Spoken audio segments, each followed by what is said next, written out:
Haiti is now The in session. Honorable Benjamin Dubuque preside.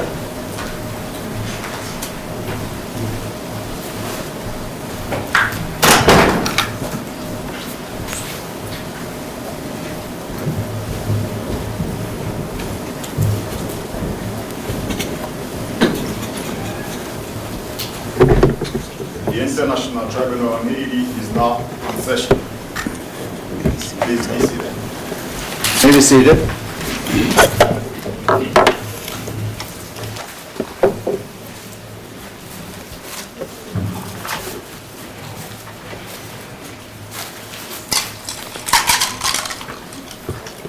The second session of the International Tribunal on Haiti is hereby called to order.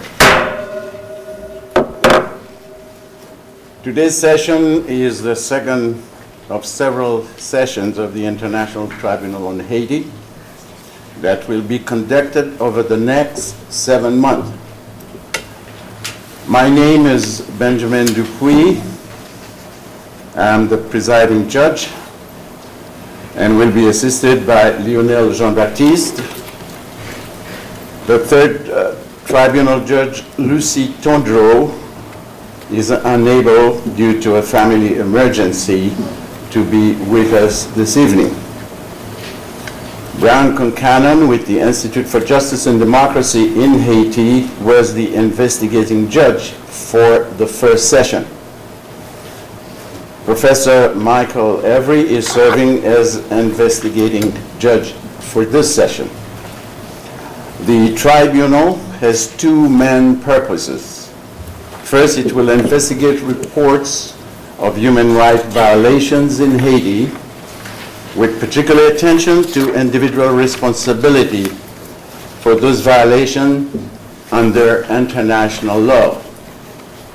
To this end, the tribunal will examine current reports of killing, torture, illegal detention, and other serious violations of international human rights, as well as the events leading up to the overthrow of Haiti's elected government in February 2004. The International Tribunal for Haiti second purpose is to develop a case file that will be referred to the prosecutor of the International Criminal Court in The Hague. The tribunal has been assisted in its work by a Blue Ribbon Commission of Inquiry led by former U.S. Attorney General Ramsey Clark.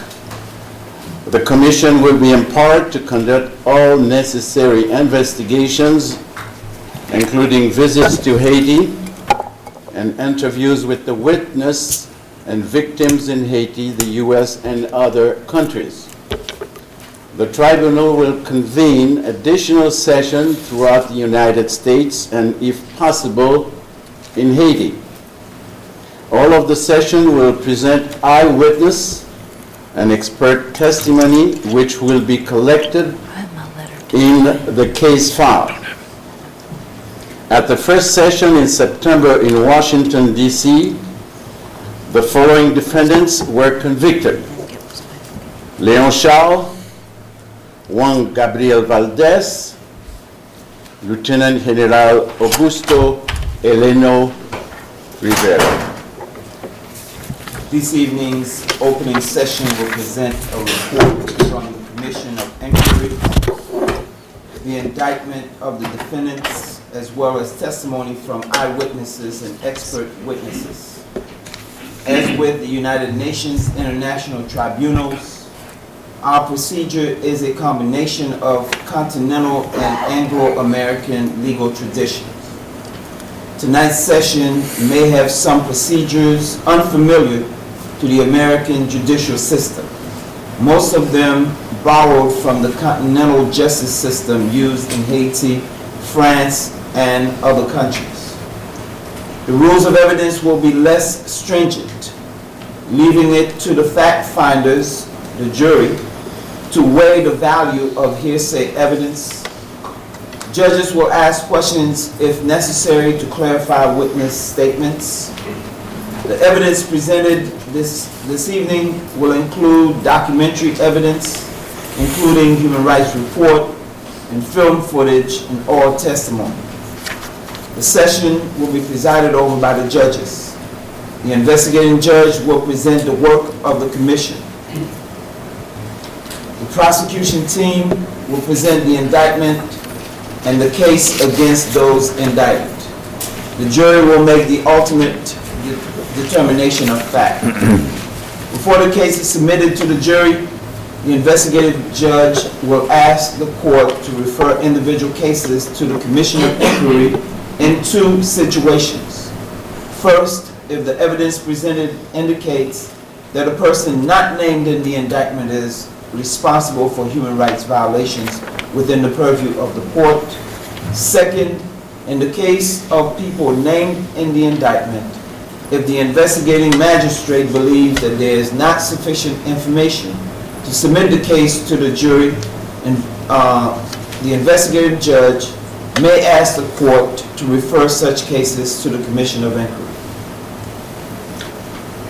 The foundation for this evening's session is the tribunal indictment prepared by the prosecutor based on information provided by the investigating magistrates. The indictment presents the general outline of the case and names the defendants. The defendants have all been notified and invited to appear this evening for counsel. The investigating magistrate for the session is Professor Michael F. The case will be presented by the prosecution team, Desiree Wayne and Kim Ives. We will first hear the investigating judge on the Commission of Inquiry and the status of the investigation before presenting the indictment and proceeding with the trial on the merits.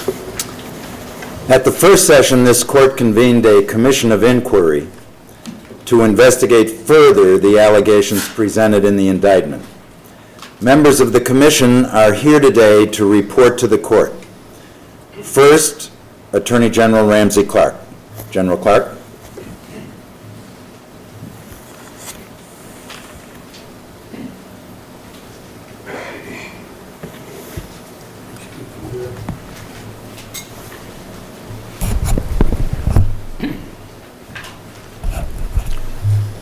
May it please the court, ladies and gentlemen of the jury, and friends of peace and human dignity.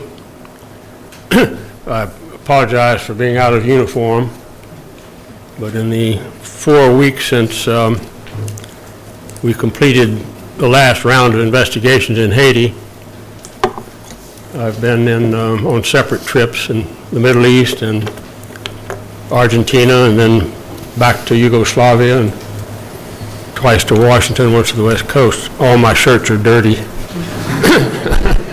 I tore my coat, so here I am, out of uniform.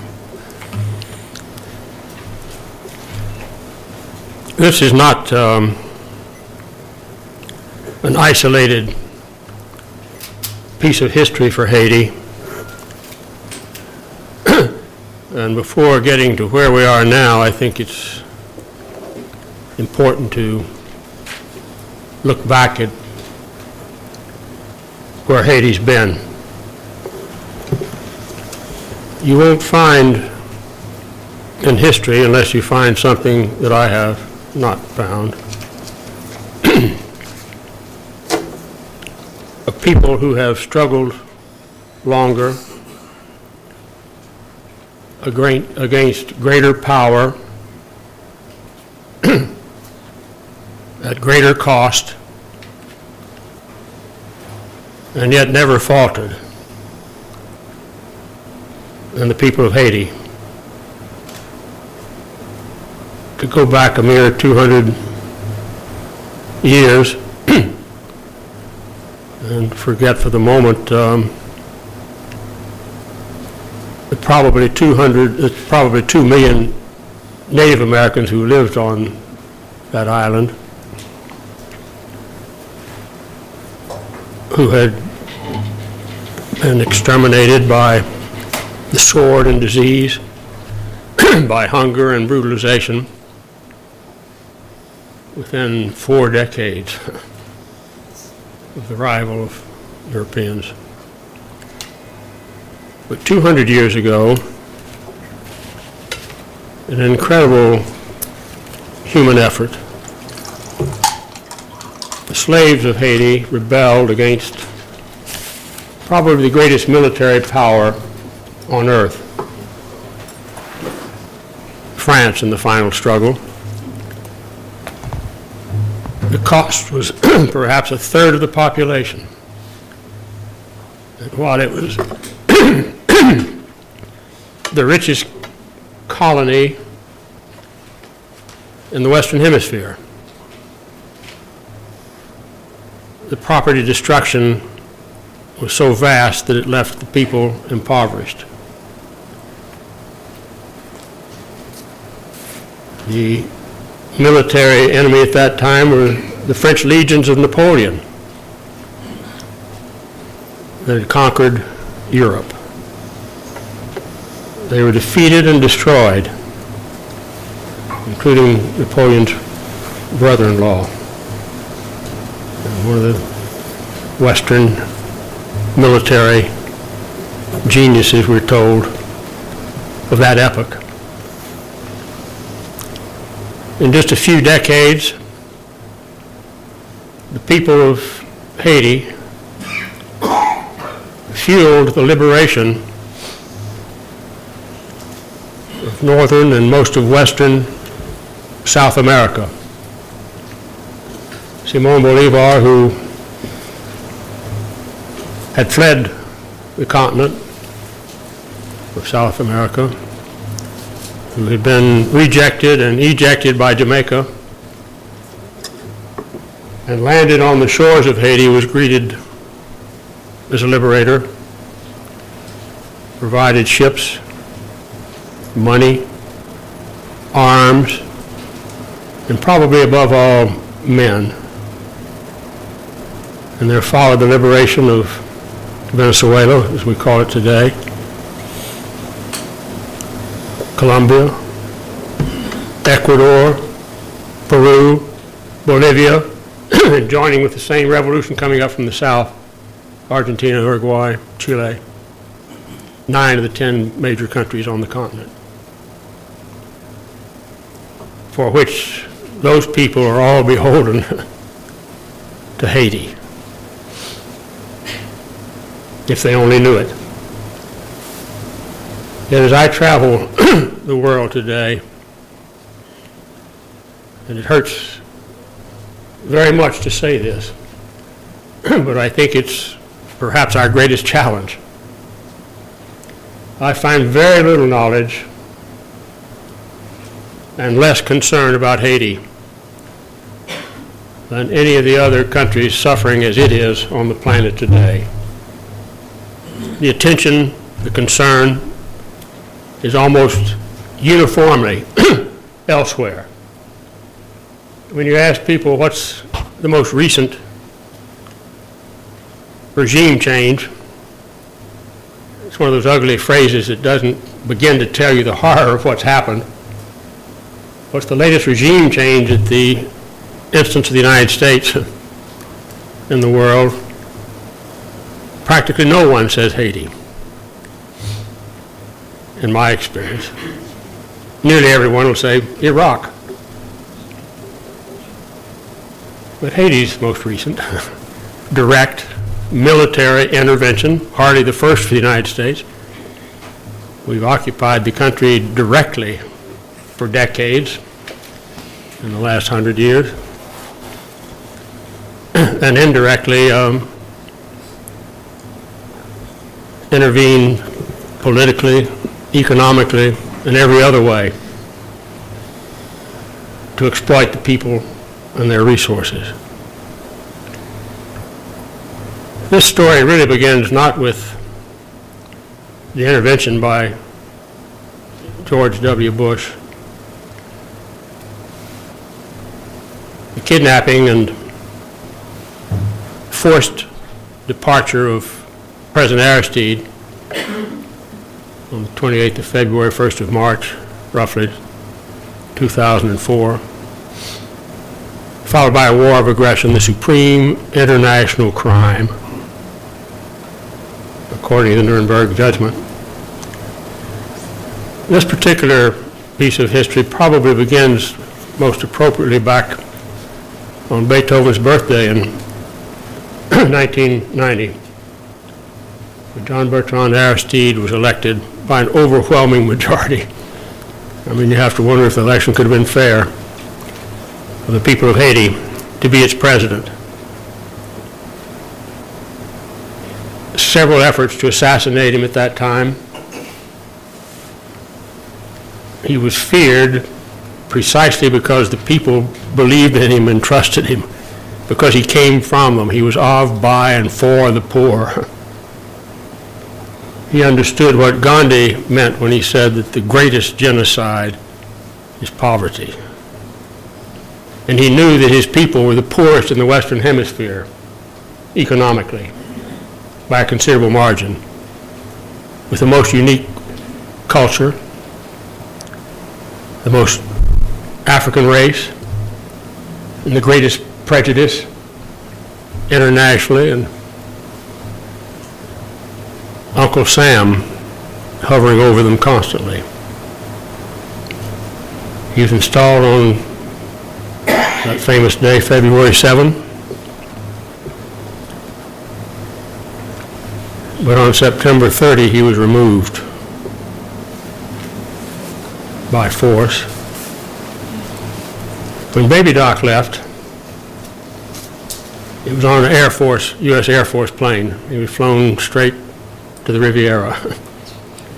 And he's lived there on the wealth of Haiti ever since. Aristide escaped with his life. There was every belief and intention that he not escape alive. He was brought back in what is called a move of some integrity by the Clinton administration, but if you examine it, he was held in the United States for more than 3 years. He was brought back with only a year of his 5-year term, and on the specific stipulation that he would not run for re-election. So in fact, it was a part of ousting him from office until his most recent election. George Bush, with a wave of the hand, said, Aristide has to go. At that time, George Bush hadn't been legally elected to the presidency of the United States. But a man who held the hearts of the people in Haiti and was elected by the overwhelming majority was removed and sent to the Central African Republic, a country that even people who, like me, spend lots of time on the African continent have difficulty locating on a map. That crime can't be ignored. It's the crime that set all of this in motion. We wouldn't be here today if governments did their duty to address the supreme international crime. But President Aristide came back.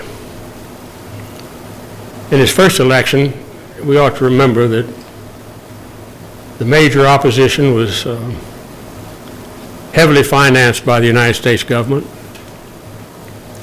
In his autobiography, Aristide outlines the extent to which Marc Bazin was financed. The United States believed that in Haiti, as in the United States, you can win elections by money and probably no other way, being a plutocracy rather than a democracy.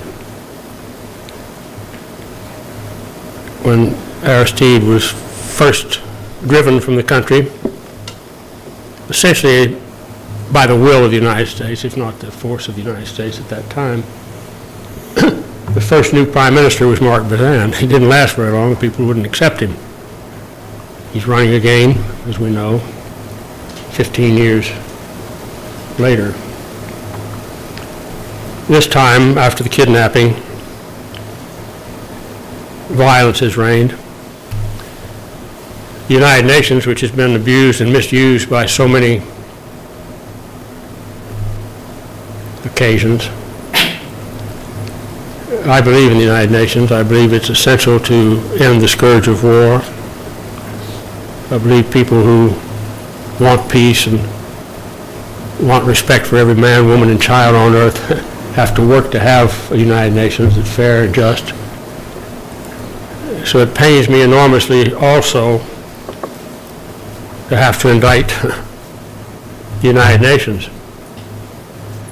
But when you see what's happening, it's permitted itself to be used. The United States forces are overemployed elsewhere, and they want it out of this one. And they were able to bring UN troops in. They're not UN troops, though. More than 8,000, about 8,400 now, as I understand it. And they're brought in, they're set in geographic separately areas. Each one is like a foreign country. It may be Brazil, maybe Ecuador, Peru, lots of neighbors, that is, from the hemisphere, at least, policing whole areas. They're not peacekeeping forces. They have no sense of obligation to the United Nations. They come from elite units in their own country. Many trained at the School for the Americas in the high arts of killing and torturing. And they do what they're trained to do. And they are systematically killing people that come from areas, and they're pretty easy to find because they're big, and there are lots of poor people there that overwhelmingly support President Aristide. Because you can't exterminate that commitment, you can't control the country. When we were down there during the second week of October, we interviewed about 50 witnesses. Heartbreaking interviews of absolutely beautiful people who suffered beyond anything that human decency should ever tolerate or accept. They were carefully protected, and their careful protection needs to continue. They told their anguished stories forthrightly and with courage. The authenticity of the witnesses is unquestioned in my judgment. The way they would corroborate each other made it clear they were telling the truth, and the brutality with which they were inflicted is not the random violence that you see in Iraq or Afghanistan. It's deliberate execution, very much as you see in Palestine, if you pardon the reference, where you come in to take out specific enemies that you believe are involved in opposition to you in an effective way, and with them 15 or 20 other people, incidentally, who happened to not stood in bed that day, or maybe stood in bed and got killed because they were in the wrong bed. I'll just tell you briefly of one young woman.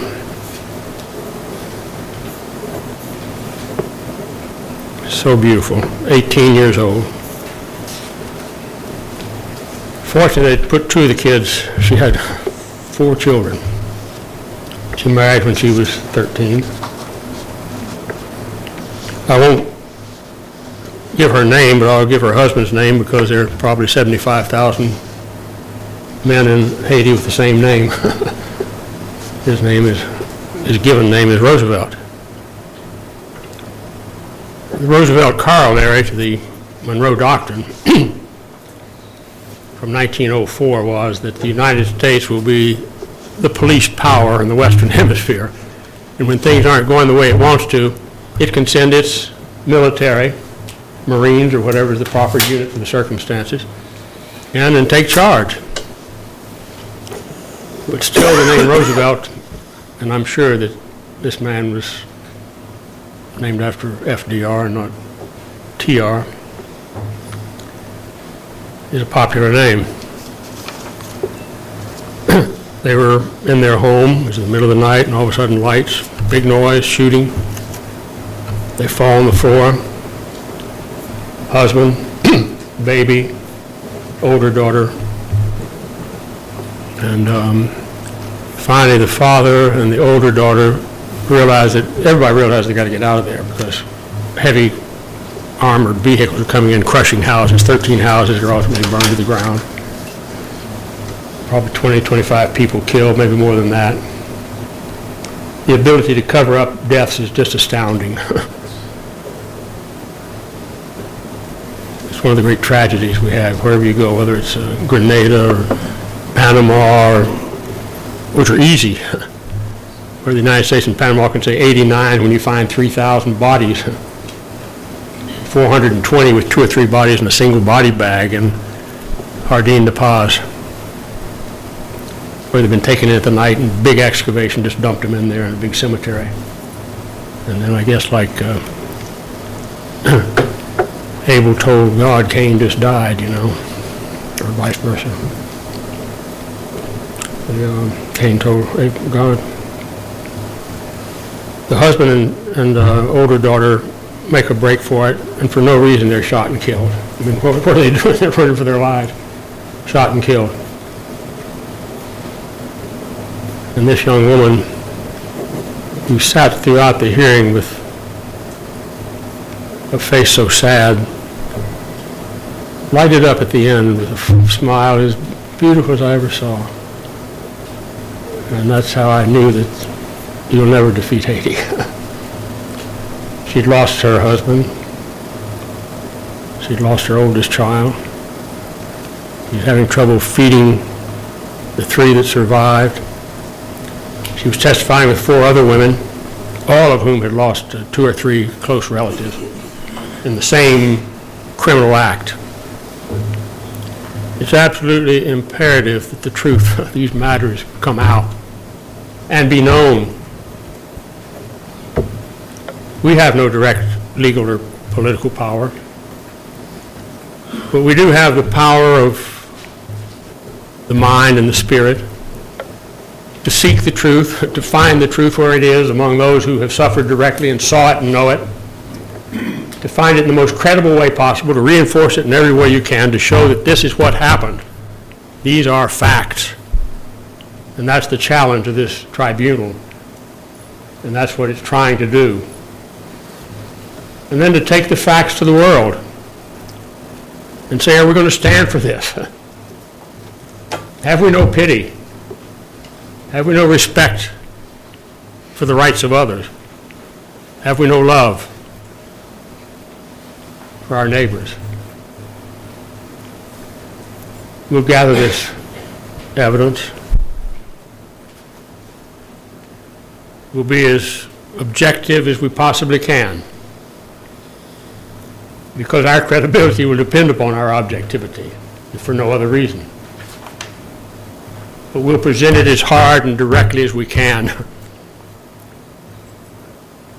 And we'll try to inflame public opinion to realize what's being done in our name. Because in the beginning here, it was George W. Bush who said Aristide has to go, and everything that we're talking about now follows from that, including the corruption of the United Nations. Because its military is engaging in our dirty work. And they have to be accountable as individuals, just as you or I would have to be if we did somebody else's dirty work. You can't do it. You have to have the courage to stand up and say no, even if you'll be court-martialed or your career destroyed or whatever the consequences. You don't do it. And yet it's happening extensively. We saw just recently in New Orleans, when finally troops got to New Orleans after Katrina, the hurricane. And the most startling pictures, because anybody who knows the United States really, and anybody who knows New Orleans, knew there's a huge population of extremely poor people, overwhelmingly African American, living there. But when the troops got there, a week later, they come in with automatic weapons in squads. And the guy in front's going like this, and the guy behind's going like this, and the guy on steel helmets. They kick in doors. You'd think it was Fallujah. They kick in the door and there's somebody dead for 4 or 5 days maybe. And no one's threatening them, no one's going to hurt them. But that's the mentality. And soldiers from the 82nd Airborne come back and they are asked why they tortured. And they said, well, to get information on orders and for fun. Well, God help us. We better come to grips with ourselves. We better address the United Nations and say, develop your own peacekeeping forces. You are engaging in war, in the scourge of war, and you've got to stop it. Your whole purpose and your charter. And you have to recognize the equal sovereignty of every man, woman, and child on earth, which is the principal purpose of the UN. So we have a big responsibility. From this story in Haiti, we can hope to bring back to Haiti what it's long deserved and not had for a couple of centuries. But spread that same spirit and the new Bolivarian revolution, which will help Haiti as Haiti helped South America to find peace and freedom for all. Thank you.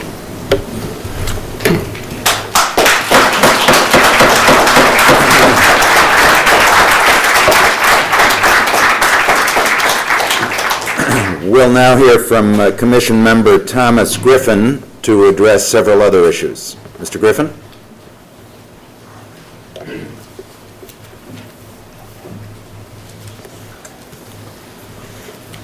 Thank you, judges, the prosecutors, and members of the jury, and the public. Before I start, just would like to tell everyone that I'm a graduate of this law school, and I'm very proud that this school is hosting this event, my school, and proud to be here. But I'm probably even most proud is to be able to use my legal education from Suffolk University Law School to do the kind of work that I've been able to do in Haiti. I'm just going to summarize what we did. I'm a member of the commission that was in Haiti just a few weeks ago. The Commission of Inquiry was in Port-au-Prince, Haiti from October 6th to the 11th. We carried with us dozens of credible accusations of human rights atrocities that were perpetrated by the de facto government and the United Nations Armed Forces against the impoverished majority since the violent ouster of the elected government on February 29, 2004. We sought to investigate allegations in order to substantiate them or refute them, and gathered information on additional crimes. The Commission examined over 50 victims and witnesses, interviewed police and multinational force leaders in the chain of command, and visited pertinent sites throughout Port-au-Prince. Whenever possible, the interviewees were filmed, tape recorded, and photographed. The Commission also gathered documentary evidence, photographs, and film footage from Haiti that has been obtained for others over the past 20 months. Among other things, the Commission interviewed Haitians from Cité Soleil, Bel Air, Solino, Canapé Vert, Grand Ravine, and Matissan. We inspected the Haitian National Penitentiary and observed the activities in police stations and local jails. We met with the newly appointed chief of the National Police and leaders of the United Nations forces who now occupy Haiti with approximately 8,000 heavily armed police and soldiers. We observed and interviewed rank and file members of the police and the UN forces as they worked and interacted with Haitian citizens. We now present substantial evidence that the Haitian National Police and the United Nations forces, often working in tandem, have arbitrarily arrested thousands and attacked, injured, mutilated, and massacred the populations in the poorest neighborhoods. The police, too, have begun to recruit and work with civilian bands of attachés that rampage with machetes.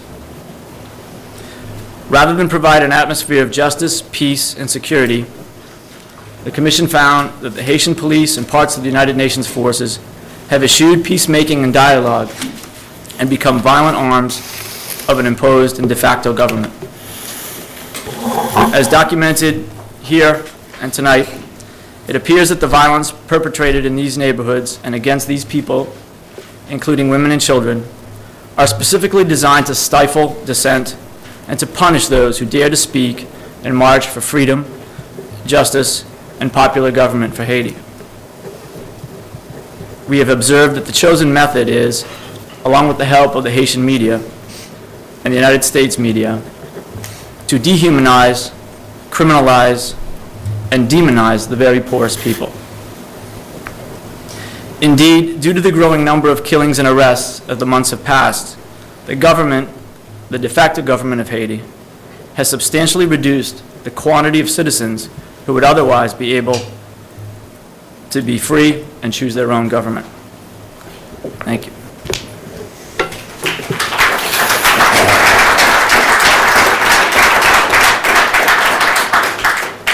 I would also like to make the court aware that there have recently been filed additional lawsuits which address many of the same incidents referred to in the indictments pending before this court.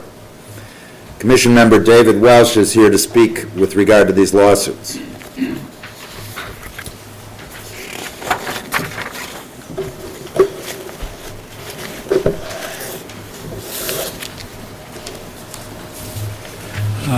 Ladies and gentlemen of the jury, judges, and members of the Boston community.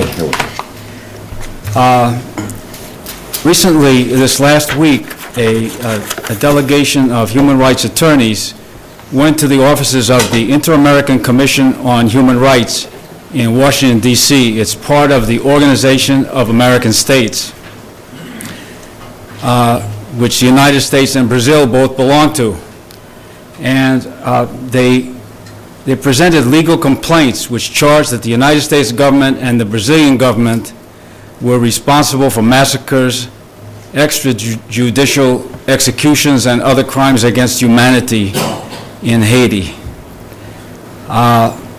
The complaint against the United States started with a statement, "Facts denounced.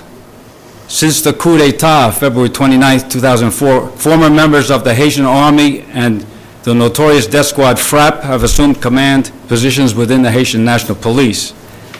And since that time, the police have had increasing operations to neutralize armed gang members or bandits in these neighborhoods. That was their ostensible purpose. However, evidence shows that in many cases, the victims of these operations are unarmed children, women, and men. And that these are not victims who are caught in a crossfire or accidental victims, but they are deliberately targeted by the Haitian National Police. And some of the worst abuses have been carried out by a specialized unit called the Zero Tolerance Unit, which is part of the police, and which we also had witnesses that talked about the activities of the Zero Tolerance Group, which is essentially a death squad. And the complaint described how the United States government has played a crucial role in creating an environment by arming the Haitian police, by financing the Group 184 through the NED, National Endowment for Democracy, and USAID, by sending arms, M16s, and training former military and death squad leaders in the Dominican Republic. Weapons, vehicles, millions of dollars worth of have been gone to the Haitian police since the coup in violation of the U.S. arms embargo. They sent 2,636 weapons in the summer of 2004, 2.6 million more in June of 2005, etc. In the case of Brazil, the facts denounced are that since June 2004 to the present, there's been a systematic pattern of killings and massacres carried out by the police and MINUSTA forces, often acting together, with no efforts made to minimize civilian casualties. some of the massacres that were described in these complaints that were filed last week in Washington, D.C. are similar to or the same as the ones that we've been investigating. There were a few others which were not. They talked about a massacre in October 2004 where the Haitian National Police executed 13 from the Rue Estime area in Front National. In December 14, 2004, Brazil and Sri Lanka troops and Chilean Air Force troops and UN police had a joint operation with the police in Cité Soleil, killing 18. January 30th, 2005, the police killed 14 in Solino. February 28th, 2005, during a Lavalas demonstration, the police killed 3.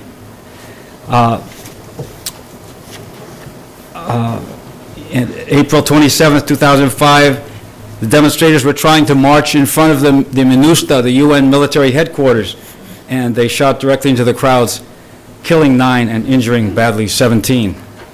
June 4th, 2005, police and civilian, UN civilian personnel, police personnel, joint operation in Bele, killing 25 women, children, and men, burning 13 houses. June 29th, 2005, MINUSTA forces, that's the UN, killed 7 in Bel Air. Brazilian troops at that time shot and killed a man who was an invalid, a middle-aged man sitting unarmed in his wheelchair. They burst into his courtyard and shot him in the head. And then there were a number of other massacres which the witnesses are going to talk about today. Thank you.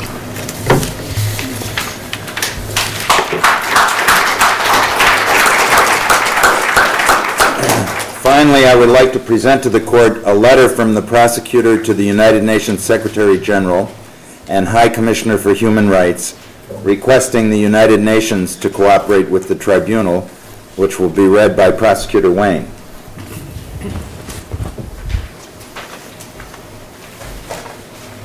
And the letter was addressed to Kofi Annan, to Luis Arbor, High Commissioner, Office of the United Nations High Commissioner for Human Rights, and to Mr. Leo Mayoress, who is the Chargé d'Affaires, the representative of Haiti to the United Nations. Madam and gentlemen, as you know, the people of Haiti have been victims of horrible police and military violence. On September 23, 2005, at the opening session of the International Tribunal on Haiti, the former Director General of the Haitian National Police, Leon Charles, and the former United Nations Force Commander, Lieutenant General Augusto Heleno Ribeiro Pereira of Brazil, and the present Special Representative of the United Nations, Juan Valdez of Chile, were convicted of violations of Haitian law and international law, including crimes against humanity and murder.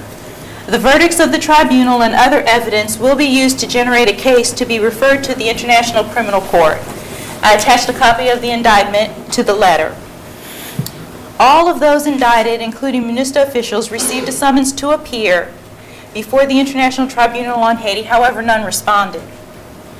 The tribunal, through its Commission of Inquiry, which was led by former U.S. Attorney General Ramsey Clark, has conducted fact-finding inquiries in Haiti and in the United States. In Haiti, the Commission did receive the cooperation of Mr. Mario Andresal of the PNH, the Haitian National Police. Unfortunately, UNISTA and CIVPOL officials were not as cooperative. The Commission will continue to investigate reports of human rights violations. The second session of the tribunal will be held on November 19, 2005 in Boston. Because the Commission is convinced that you believe in the principle that no one should escape accountability for acts of terror, we urge you to encourage MINUSTA officials to fully cooperate with the ongoing investigation of the Commission of Inquiry and to assist the Commission in its search for the truth. Just as the United Nations is currently urging Syria to fully cooperate with the independent UN Commission investigating the assassination of Lebanon's former Prime Minister, Rafik Hariri, we trust that you will not allow any form of obstruction of the tribunal's efforts to bring the perpetrators of violence against innocent Haitians to justice. And we are available to meet with you to discuss how the United Nations can cooperate with the work of the Commission of Inquiry, and I ask that they contact us to schedule a meeting. Your Honors, I received no response. Is the prosecution ready to present the indictment? Yes, Your Honor, we would like to continue our work on the indictment as presented in the first session and to make several amendments, if the court will hear those at this time. We would like to add Defendant Inspector Yves Gaspard. And in the section of the indictment where we allege the killing and injuring of defenseless population throughout Haiti, we'd like to add 2 additional incidences. And they are that on April 5th, 2005, officers of the Haitian National Police shot at a car in Nazon, killing the driver and wounding 2 others.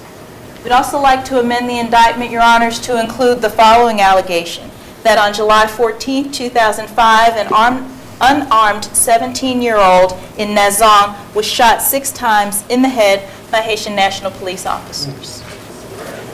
And I have amended copies of the indictment for the court.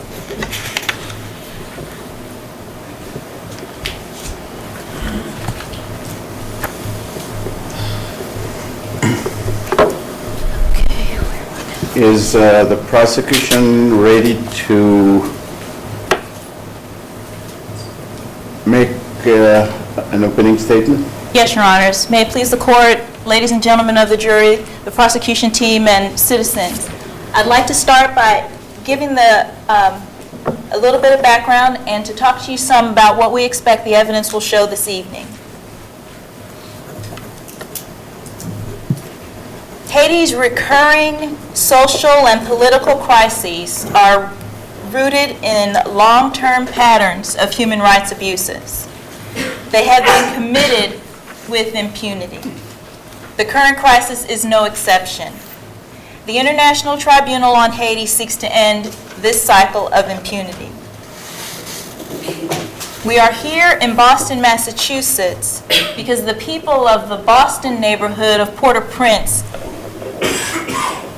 and the other citizens of Haiti need us.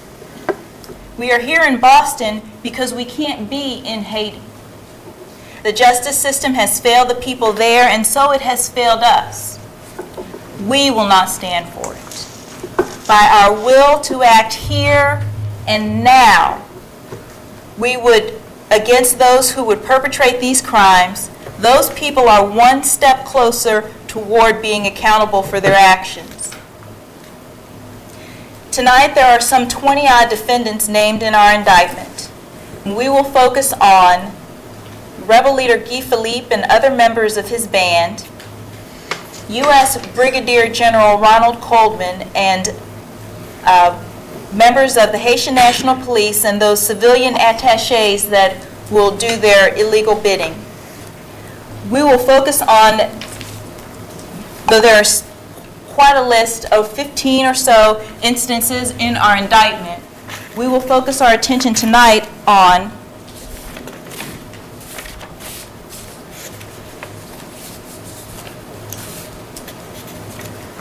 the May 18, 2004 incident that occurred on Haitian Flag Day, where at least 9 unarmed civilians, both demonstrators and bystanders, were killed by the Haitian National Police during a peaceful demonstration for the return of civilian government. We'll also focus on those 2 incidences that I mentioned we are amending the indictment to include. That on April 5th, 2005, Haitian National Police officers shot at a car in Nazon, killing a driver and wounding 2 others.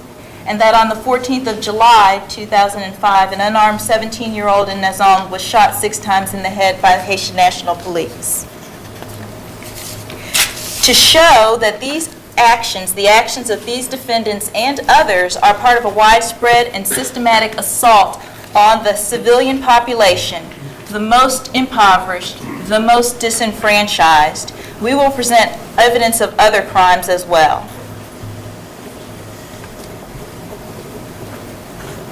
Ladies and gentlemen, the truth will be known. Today, now. We will not stand for it. We will not stand for it to happen in our name.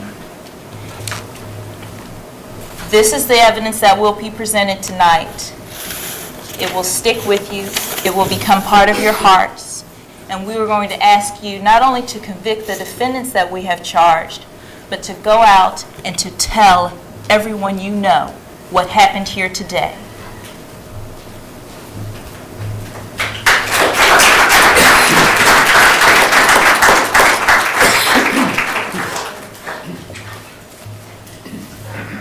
Is the prosecution ready to, Yes, Your Honor, That my colleague Kim witnesses? Mize will be calling our first witness. The prosecution calls Pierre Seant, and Nadege Volsi will ensure the translation. If you can go to the witness box.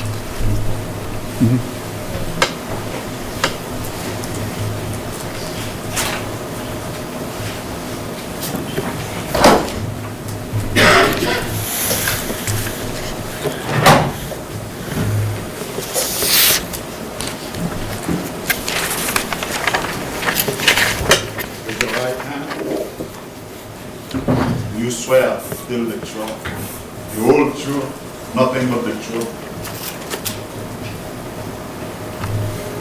Est-ce que vous dites toute vérité, seulement vérité? Oui, moi, quoi, vous me dites toute vérité de tout ça que vous connaissez. He'll tell the truth of everything that he knows.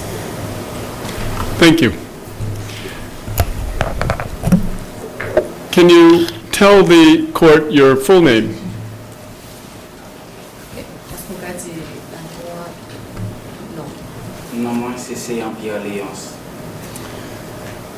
And can you tell us, try. His name is Seant. Seant Pierre Léonce. And can you tell us what was your employment in Haiti prior to the coup d'etat of February 29th, 2004? Est-ce qu'on peut dire qui peut travailler avant coup d'État Could you excuse me, procedurally, the translator, you must say it loud enough for the jurors to hear. Okay. Yeah, perhaps you can hold the microphone closer to your...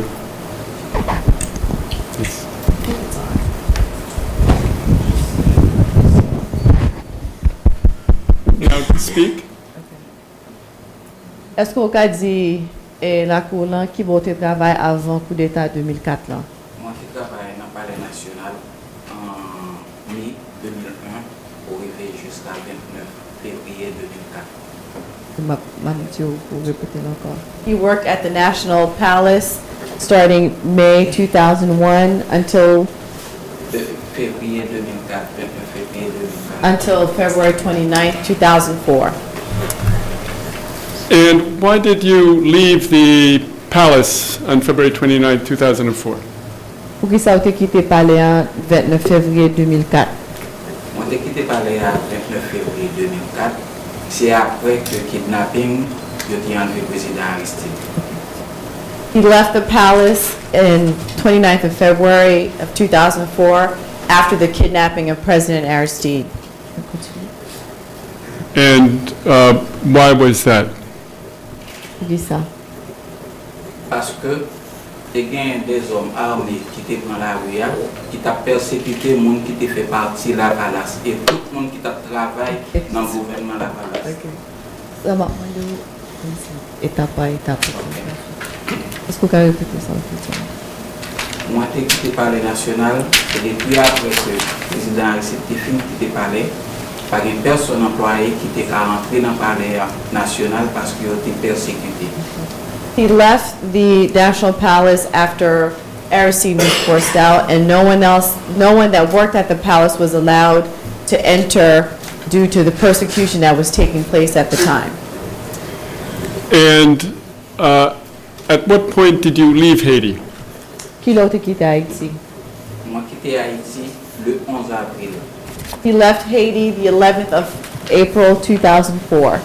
And why was that? Pour qui ça? Moi, j'ai quitté Haïti parce que j'étais persécuté.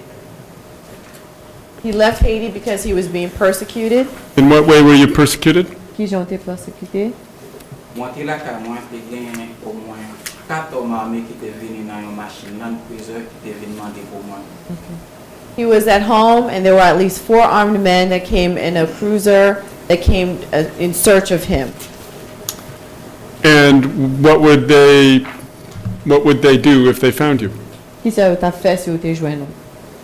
Là, ils ont demandé pour moi, nous avons gagné un cousin qui était dans le cas là. Ils ont demandé pour qui ça, ils ont besoin de PLC. Ils ont dit, He had a cousin at his house, and he requested, why do you need to see Pierre Seance to the armed men? cousin m'a dit, il n'est pas là, mais si nous avons un message pour lui, nous sommes capables de quitter la commission. Qui est-ce qui a besoin de PLC? His cousin said that he is not here, but if you would like to leave him a message and who is asking for him, you can do so. And from that, you understood what? Et de là, qui sont te comprendre? De là, monsieur a fait, d'après sa cousine m'a dit, monsieur a fait 30 minutes pour être devant Chita dans la machine. De temps en temps, il descend, il demande pour moi, il y a un camping de machine, il y a un qui chita sur le c'est chauffeur. Basically, the 4 armed men, they waited 30 minutes in the vehicle. The armed men waited 30 minutes in the vehicle. Some were standing by the car. There was one man that was sitting at the wheel and constantly checking to see on Pierre's whereabouts. Was it your understanding that these men wanted to kill you? Est-ce que vous te comprenez que le monde a besoin de tuer? Bon, là que monsieur a demandé, moi, il vient aller, il dit à retourner. Par la suite, il retourné dans la souhait, il n'a pas joint moi, il a tiré sous Kaila. Ça a commencé à menacement. So, basically saying that once they didn't... Est-ce que vous pouvez répéter encore? Oui, là que il est venu, il est fini aller, il est retourné dans la souhait. Wrong stuff. So they returned in the evening in searching for Pierre again. Et pour me continuer. Ok, il n'a pas joint moi, il a tiré sous Kaila. They couldn't find him. Senti qu'il y a une menace. They couldn't find him, and so they started to shoot at the house. And from that point on, he basically assessed that he was being menaced, he was being threatened. So it was after that incident that you left Haiti? Est-ce que c'est après incident ça ou quitte Haïti? Non, après incident ça, mon coco quitté moi, aller à un ami la boule. No, after that incident, he didn't leave Haiti. What he did, he went to a friend's house in La Boule, Haiti. And how soon after that event did you leave Haiti? Et qui l'a quitté Haïti après l'incident ça? J'ai quitté Haïti le 11 avril. J'ai quitté dimanche Pâques. He left Haiti the 11th of April, Easter Sunday. And where did you go? Qui est allé? Moi, je suis rentré aux États-Unis, New York. He entered the United States in New York City. And how long did you stay there? He returned to Haiti because he wanted to see his wife and his children, and he thought the state of persecution had diminished. And where did you go when you returned? Qui est allé là où tu es? Et moi, retourné à Haïti, moi, j'ai 11 ans, je viens chercher, je viens au Caille, à moi avec petit parce que je suis là. When he returned to Haiti, he had a friend pick him up at the airport, and they went to Okai, which is where his wife and kids were, because they left the house where they lived in Port-au-Prince. Now, after you returned to Haiti, did you receive any visits from the armed men who visited you previously? Le retourné à Haïti, est-ce que nèg qui était armé yo visité encore, même nèg qui était visité aussi te vinn voir encore? Non, il n'y a pas de comprendre ainsi que je suis dans le pays.